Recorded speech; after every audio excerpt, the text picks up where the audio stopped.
ওম শান্তি। আজ 11-2-2025 প্রাতঃ মুরলি। বাবা বলেছেন, মিষ্টি বাচ্চারা, তোমাদের ভগবান পড়ান। তোমাদের কাছে আছে জ্ঞান রত্ন। তোমাদের এই রত্নেরই কাজ কারবার করতে হবে। তোমরা এখানে জ্ঞানের শিক্ষা প্রাপ্ত করো, ভক্তির নয়।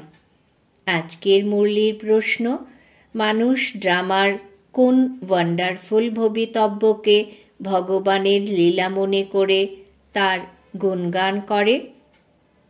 যে মানুষ যেই ইষ্টের প্রতি ভক্তিভাব রাখে, সেই ইষ্টের সাক্ষাৎকার হলে ভাবে এই সাক্ষাৎকার ভগবান করিয়েছেন, কিন্তু সবই হয় ড্রামা অনুযায়ী। একদিকে ভগবানের গুণগান করে, অন্যদিকে সর্বব্যাপী বলে গ্লানি করে দেয়। ওম শান্তি। ভগবান উবাচ, বাচ্চাদের এই কথা তো বোঝানো হয়েছে যে মানুষকে বা দেবতাকে ভগবান বলা হয় না। গানও গায়, ব্রহ্মা দেবতায় নম, বিষ্ণু দেবতায় নম, শঙ্কর দেবতায় নম। তারপরে বলে শিব পরমাত্মায় নম। এই কথাও তোমরা জানো, শিবের নিজের কোনো শরীর নেই। মূল বতনে শিব বাবা এবং শালগ্রাম থাকে। বাচ্চারা জানে যে আমরা আত্মারা এখন আমাদের বাবা পড়াচ্ছেন, এবং অন্য যেসব সৎসঙ্গগুলো রয়েছে বাস্তবে সেসব কোনো সৎসঙ্গ নয়। বাবা বলেন সেসব হলো মায়ার সঙ্গ, যেখানে কেউ এমন বোঝাবে না যে আমাদের ভগবান পড়ান। গীতাও শুনবে তো কৃষ্ণ ভগবান উবাচ ভাববে। দিন দিন গীতার চর্চা কম হয়ে যাচ্ছে, কারণ নিজের ধর্মকে তারা জানে না। কৃষ্ণের সঙ্গে সবার প্রেম রয়েছে, কৃষ্ণকে দোলনায় দোলানো হয়। এখন তোমরা ভাবো, আমরা কাকে দোলাবো? বাচ্চাকে দোলানো হয়, পিতাকে নয়। তোমরা শিব বাবাকে দোলাবে, তিনি শিশুরূপে আসেন না, পূর্ণ পুনর্জন্মেও আসেন না। তিনি হলেন বিন্দু স্বরূপ। তাকে কিভাবে দোলাবে? অনেকেরই কৃষ্ণের সাক্ষাৎকার হয়। কৃষ্ণের মুখে তো সম্পূর্ণ বিশ্ব, কারণ বিশ্বের মালিক তিনি হন। সুতরাং এ হল বিশ্বরূপী মাখন। তারা যে নিজেদের মধ্যে যুদ্ধ করে, তাও সৃষ্টিরূপী মাখনের জন্য যুদ্ধ করে। ভাবে আমরা বিজয়ী হব। কৃষ্ণের মুখে মাখনের গোলক দেখানো হয়।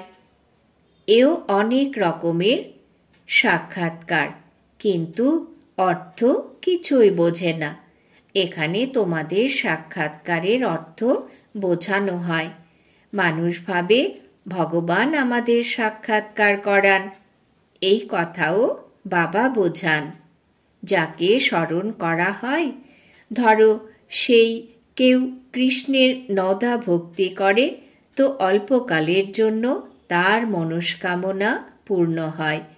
এইসব ড্রামাতে পূর্ব নির্ধারিত রয়েছে। এমন বলবে না যে ভগবান সাক্ষাৎকার করান। যে যেরকম ভাব ভাবনা দিয়ে যার পূজা করে, তার সেই রূপের সাক্ষাৎকার হয়। এইসব ড্রামাতে নির্ধারিত রয়েছে। এই কথা বলে তো ভগবানের সুনাম করা হয় যে ভগবান সাক্ষাৎকার করান। একদিকে এত সুনাম করে অন্যদিকে বলে দেয় নুড়ি পাথরে কাঁকরে ভগবান রয়েছে। কতখানি অন্ধশ্রদ্ধা নিয়ে ভক্তি করে। ভাবে শুধু কৃষ্ণের সাক্ষাৎকার হয়েছে, কৃষ্ণপুরীতে আমরা নিশ্চয়ই যাব। কিন্তু কৃষ্ণপুরী কোথা থেকে আসবে? এই সব রহস্য বাবা এখন বাচ্চারা তোমাদের বোঝান। কৃষ্ণপুরী স্থাপন হচ্ছে। কংস, অকাসুর, বকাসুর, কুম্ভকর্ণ, রাবণ এইসব হলো অসুরদের নাম। শাস্ত্রে কি না কি লেখা আছে। এই কথাও বোঝাতে হবে যে গুরু দুই প্রকারের হয়। এক হলো ভক্তিমার্গের গুরু, যিনি ভক্তি শেখান। এই পিতা তো হলেন জ্ঞানের সাগর, যাকে সদ্গুরু বলা হয়। উনি কখনো ভক্তির শিক্ষা দেন না, জ্ঞানই প্রদান করেন।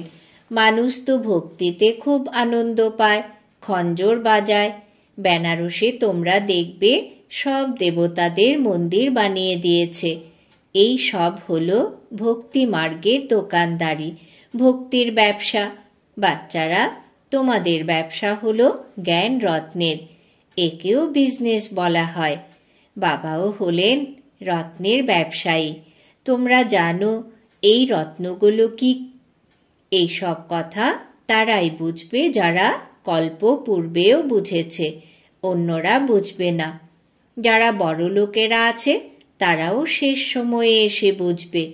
কনভার্টও হয়েছে, তাই না? এক রাজা জনকের কাহিনী শোনানো হয়। জনক পরে অনুজনক হয়েছিলেন। যেমন কারোর নাম কৃষ্ণ হলে বলা হবে তুমি অনুদৈবী কৃষ্ণ হবে। কোথায় সর্বগুণ সম্পন্ন কৃষ্ণ, কোথায় এই কৃষ্ণ? কারোর নাম লক্ষ্মী, তো সে এই লক্ষ্মী নারায়ণের সামনে গিয়ে মহিমা কীর্তন করে।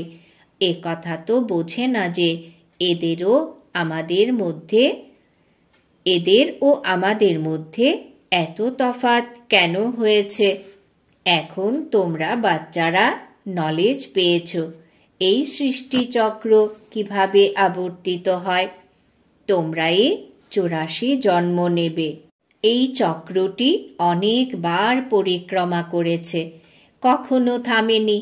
তোমরা হলে এই নাটকের অভিনেতা। মানুষ এই কথা অবশ্যই বোঝে যে আমরা এই নাটকে পার্ট প্লে করতে এসেছি, যদিও ড্রামার আদি মধ্য অন্তকে জানে না। তোমরা বাচ্চারা জানো যে আমাদের অর্থাৎ আত্মাদের থাকার স্থান তো হলো সবচেয়ে ওপরে। সেখানে সূর্য চাঁদের কোনো আলো নেই। এই সব কথা যে বাচ্চারা বুঝবে তারা প্রায় গরিব মানুষ হয়। কারণ ভারত সবচেয়ে ধনী ছিল, এখন ভারত সবচেয়ে গরিব হয়েছে। সম্পূর্ণ খেলাটি ভারতকে নিয়ে। ভারতের মতন পবিত্র খণ্ড আর অন্য নেই। পবিত্র দুনিয়ায় পবিত্র খণ্ড থাকে এবং অন্য কোনো খণ্ড থাকে না। বাবা বুঝিয়েছেন এই সম্পূর্ণ দুনিয়াটি হলো অসীম জগতের আইল্যান্ড। যেমন শ্রীলঙ্কা ভূখণ্ড আছে জলের মাঝে। দেখানো হয় যে রাবণ শ্রীলঙ্কাবাসী ছিল। এখন তোমরা বুঝেছ রাবণের রাজত্ব তো সম্পূর্ণ অসীম জগতের লঙ্কার ওপরে রয়েছে। এই সম্পূর্ণ সৃষ্টি সমুদ্রের মাঝে অবস্থিত। এই হলো একটি দ্বীপ, এর ওপরেই রাবণের রাজত্ব। এই সব সীতারা রাবণের জেলে আছে। তারা তো সীমিত জগতের কাহিনী তৈরি করেছে, যদিও কথাটি হলো অসীম জগতের। অসীমের নাটক, তাতে আবার ছোট ছোট নাটক বসে বানিয়েছে। এই বায়োস্কোপ ইত্যাদি এখনই তৈরি হয়েছে, তাই বাবার বোঝাতে সহজ হয়। অসীম জগতের সম্পূর্ণ ড্রামা বাচ্চারা তোমাদের বুদ্ধিতে আছে। মূল বতন, সূক্ষ্ম বতন অন্য কারোর বুদ্ধিতে হতে পারে না। তোমরা জানো যে আমরা হলাম মূল বতনবাসী, দেবতারা হলেন সূক্ষ্ম বতনবাসী। তাদের ফরিস্তাও বলা হয়। সেখানে হাড় মাংসের খাঁচা থাকে না। এই সূক্ষ্ম বতনের পার্টও হলো অল্পকালের জন্য। এখন তোমরা আসা যাওয়া করো, তখন কখনো যাবে না। তোমরা আত্মারা যখন মূল বতন থেকে আসো তখন সূক্ষ্ম বতন হয়ে আসো না, সোজা চলে আসো। এখন ভায়া সূক্ষ্ম বতন হয়ে যাও। এখন সূক্ষ্ম বতনের পার্ট রয়েছে। এই সব রহস্য বাচ্চাদের বোঝানো হয়। বাবা জানেন আমি আত্মাদের বোঝাচ্ছি, সাধু সন্ত ইত্যাদি কেউ এই সব কথা জানে না। তারা কখনো এমন কথা বলবে না। বাবা স্বয়ং বাচ্চাদের সঙ্গে কথা বলেন। কর্মেন্দ্রিয় ছাড়া তো কথা হবে না।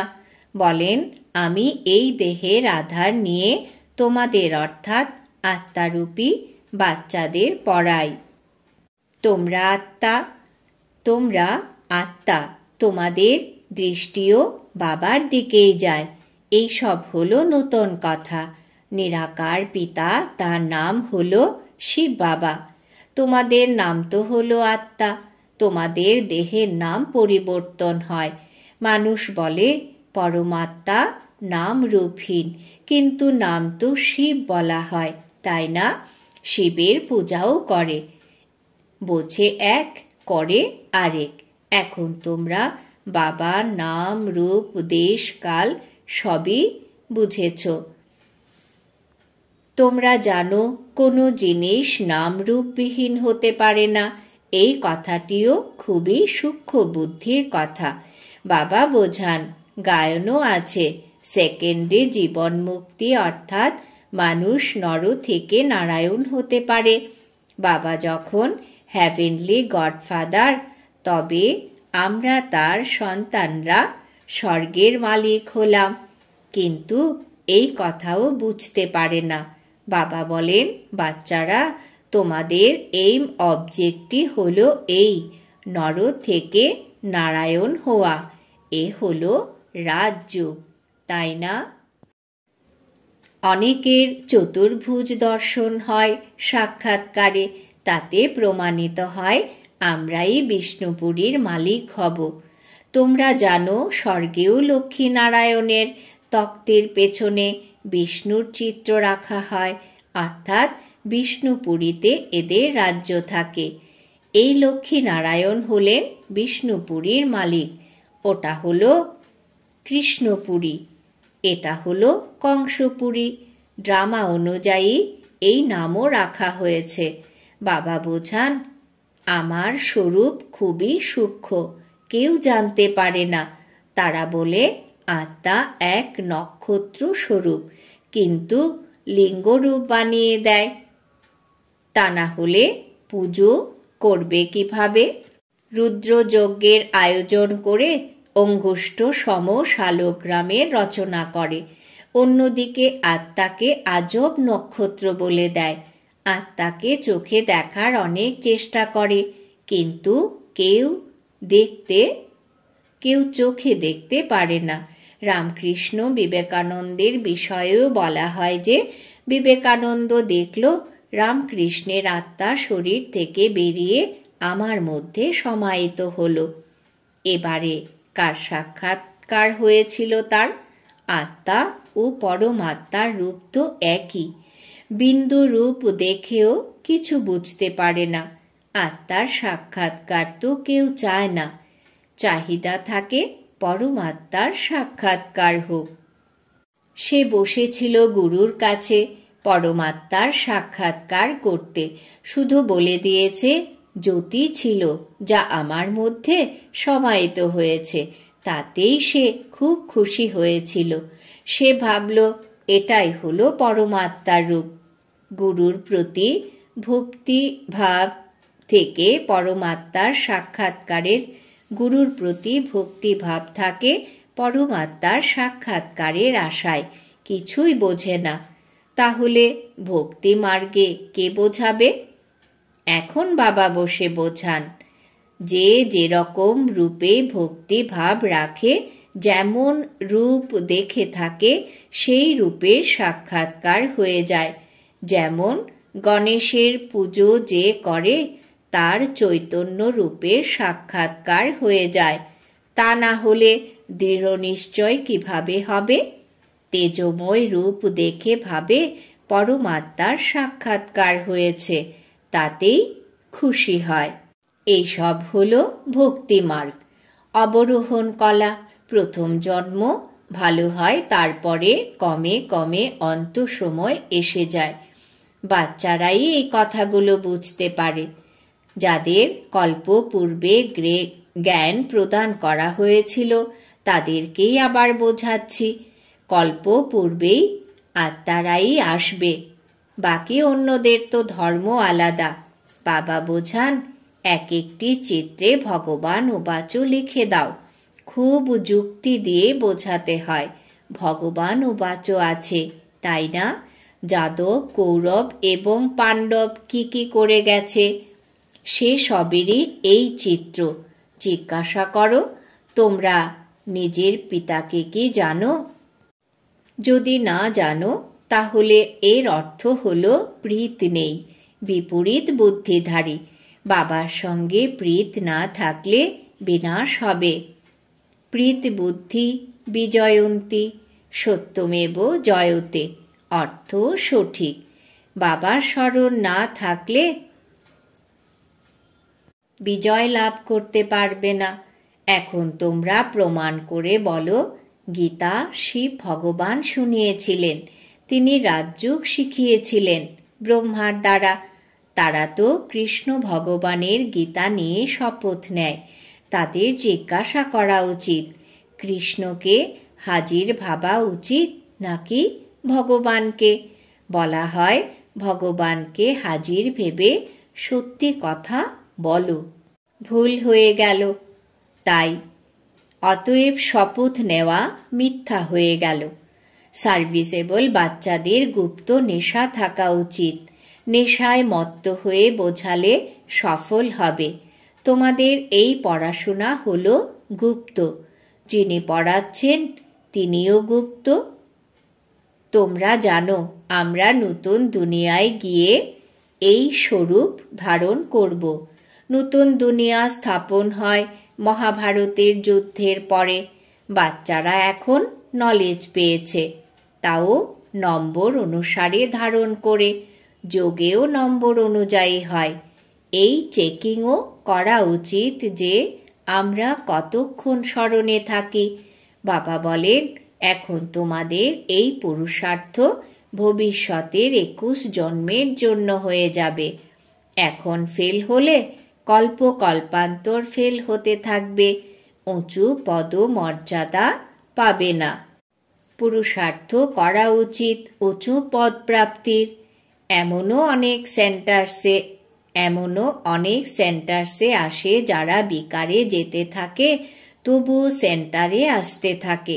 ভাবে ঈশ্বর তো সব কিছু দেখেন, জানেন। বাবার কি প্রয়োজন যে বসে এইসব দেখবেন? তোমরা মিথ্যা কথা বলবে, বিকর্ম করবে তো নিজেরই ক্ষতি করবে। এই কথা তো তোমরাও বুঝতে পারো। বেকারগ্রস্ত হলে উঁচু পদমর্যাদা লাভ হবে না। অতএব বাবা জানলেও কথা তো একই হলো। তার কি বা দরকার পড়েছে? নিজের অনুশোচনা হওয়া উচিত, আমি এমন কর্ম করলে দুর্গতিতে যাব। বাবা কেন বলবেন? হ্যাঁ, ড্রামাতে আছে তাই বলে দেন। বাবার থেকে লুকোনো অর্থাৎ নিজের সর্বনাশ করা। পবিত্র হওয়ার জন্য বাবাকে স্মরণ করতে হবে। তোমাদের এই চিন্তা থাকা উচিত যে আমরা যেন ভালোভাবে পড়াশোনা করে উঁচু পদ প্রাপ্ত করি। কে মৃত কে জীবিত সেই সব নিয়ে চিন্তা নয়। চিন্তা যেন থাকে বাবার থেকে উত্তরাধিকার প্রাপ্ত করি কিভাবে। অতএব কাউকেও খুব ছোট করে বোঝাতে হবে। আচ্ছা, মিষ্টি মিষ্টি হারানিধি বাচ্চাদের প্রতি মাতা পিতা বাপদাদা স্মরণের স্নেহ সুমন আর সুপ্রভাত। আত্মাদের পিতা তার আত্মারূপী বাচ্চাদেরকে জানাচ্ছেন নমস্কার। আমরা আত্মারূপী বাচ্চারা আমাদের মাতা পিতা বাপদাদাকেও জানাই স্মরণের স্নেহ সুমন, সুপ্রভাত, নমস্কার। ধারণার জন্যে মুখ্য সার। 1. গুপ্ত নেশায় থেকে সার্ভিস করতে হবে। এমন কোনো কর্ম করবে না যার ফলে অনুশোচনা হয়। নিজের চেকিং করতে হবে আমরা কতক্ষণ স্মরণে থাকি। 2. সর্বদা এই চিন্তা যেন থাকে আমরা ভালোভাবে পড়াশোনা করে উঁচু পদ প্রাপ্ত করব, কোনো রকম বিকর্ম করে মিথ্যা কথা বলে নিজের ক্ষতি করবে না। বরদান। মন্মনা ভবর মহামন্ত্র দ্বারা সকল দুঃখ থেকে দূরে থাকা সদা সুখ স্বরূপ ভব। মন্মনা ভবর মহামন্ত্র দ্বারা সকল দুঃখ থেকে দূরে থাকা সদা সুখ স্বরূপ ভব। ব্যাখ্যা। যখন কোনো প্রকারের দুঃখ আসে তখন মন্ত্র স্মরণ করো, যার দ্বারা দুঃখ পালিয়ে যাবে। স্বপ্নেও একটুখানিও দুঃখ অনুভব হবে না। যদি শরীর অসুস্থ হয়ে যায়, ধন সম্পত্তি কম বেশি হয়, যা কিছু হয়ে যায়, কিন্তু দুঃখের ঢেউ যেন মনের মধ্যে না আসে। যেরকম সাগরে ঢেউ আসে আর চলে যায়, কিন্তু যারা সেই ঢেউয়ের তালে সাঁতার কাটতে জানে তারা তাতে অনেক সুখ অনুভব করে। ঢেউগুলোকে জাম্প দিয়ে এমনভাবে ক্রস করে যেন খেলা করছে। তো তোমরা সাগরের বাচ্চারা হলে সুখ স্বরূপ। দুঃখের ঢেউ যেন তোমাদের মধ্যে না আসে। স্লোগান। প্রত্যেক সংকল্পে দৃঢ়তার বিশেষত্বকে প্র্যাকটিক্যালে নিয়ে এসো, তাহলে প্রত্যক্ষতা হয়ে যাবে। প্রত্যেক সংকল্পে দৃঢ়তার বিশেষত্বকে প্র্যাকটিক্যালে নিয়ে এসো, তাহলে প্রত্যক্ষতা হয়ে যাবে। আজকের সমান আমি সুখ স্বরূপ আত্মা। ওম শান্তি।